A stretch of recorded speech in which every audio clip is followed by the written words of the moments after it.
ตอนนี้ให้เด็กน้อยไปเอาขี้ตมอันนี้เป็นขี้ตมที่จะเห็ดอันเผาไก่เอาขี้ตมอบเนาะเด็กน้อย2 คนธรรมชาติงามเลยที่ท้องนาไม่น้ำน้อย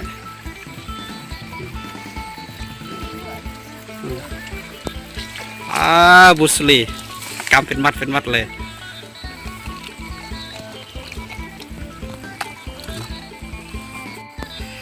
ตอนนี้กำลังเอาต้องกล้วยไปลนไฟให้มันอ่อนเพราะว่าจะเอาต้องกล้วยนี้ไปห่มตูไก่เนาะเวลาเอาไก่ห่มขี้ต้มตอนนี้ไปเลยพี่น้องอันนี้รถขนส่งขี้ต้มเอาติ๊กเอาไปติ๊กอันนั้นเลยยักมานำขี้ต้มเอามาเมื่อกี้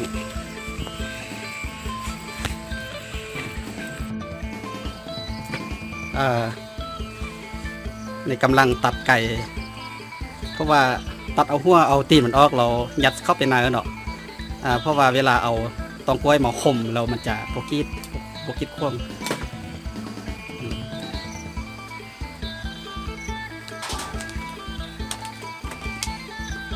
เพราะว่าเรื่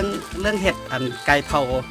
เอาขี้ดินมาโอบเอาตองกล้วยนี่ยังมีไผ่เห็ดเนาะอันนี้มันเป็นเฮียนแบบจากอันไทยเสียงควงเนาะที่ข้าเจ้าเห็ดก็เลยได้บทเรียนข้าเจ้าก็บอกว่าอัน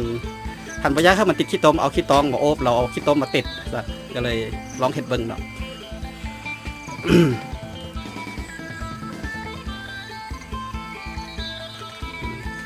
กำลังเอาเครื่องปรุงมีหัวซี่ไข่เนาะขิงมักเผ็ดเราตำจากนั้นเราก็เอามาทูโตแล้วก็ยัดอยู่ในขั้นตอนการห่อเนาะการห่อไก่เผาขี้ต้มเนาะโอ้โถเรียบร้อยปั๊บไง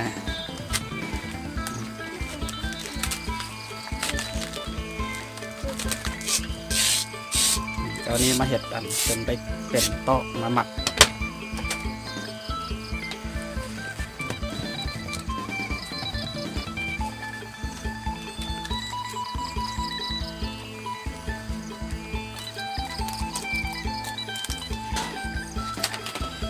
ติดตามขั้นตอนต่อไปเด้อต่อไปนี่เอาขี้ต้มไปหมกใส่อันนี้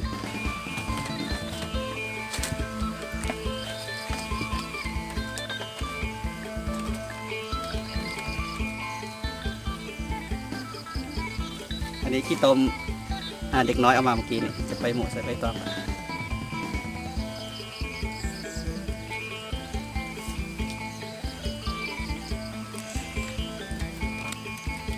ยกใส่นี่เลยบอกก่อน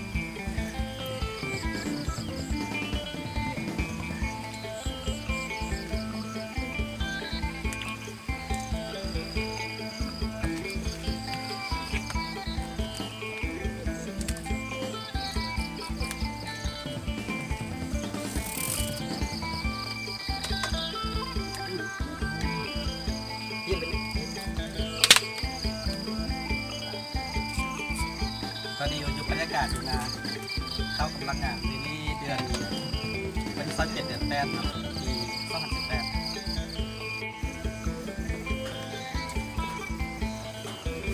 2018บรรยากาศอยู่ไฮอยู่นา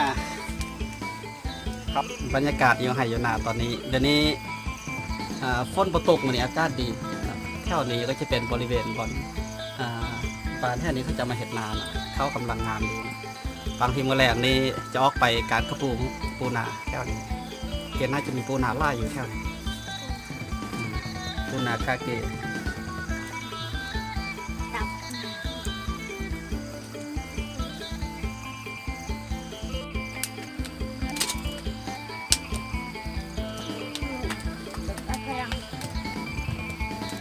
ตอนนี้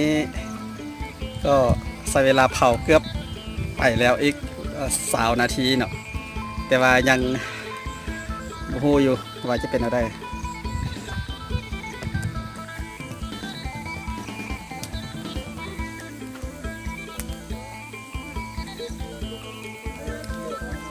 ต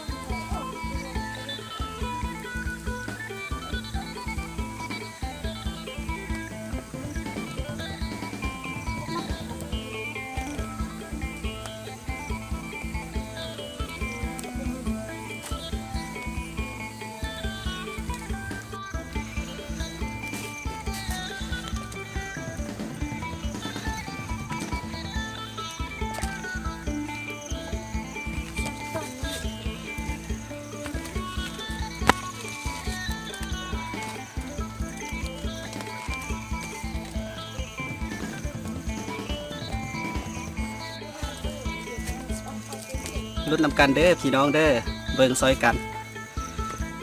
ว่าไก่อบขี้ตมเป็นเอาได้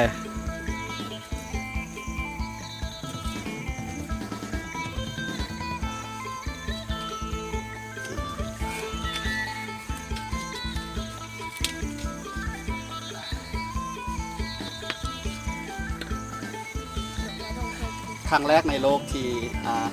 เห็นผ่าน YouTube น่าจะสุกแล้วน่าจะสุกแล้ว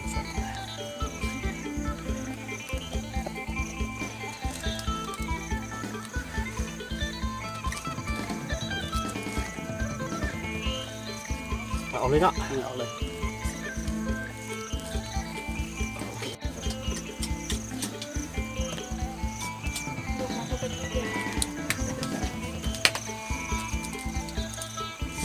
โอ้โหน้ำมันย้อยเลย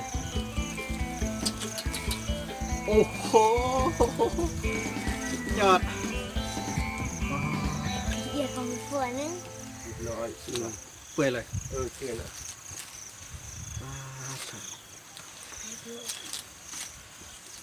แต่ค่ะคือ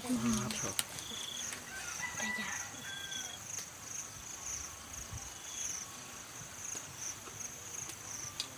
ยอด เสียงสาเนี่ยขึ้น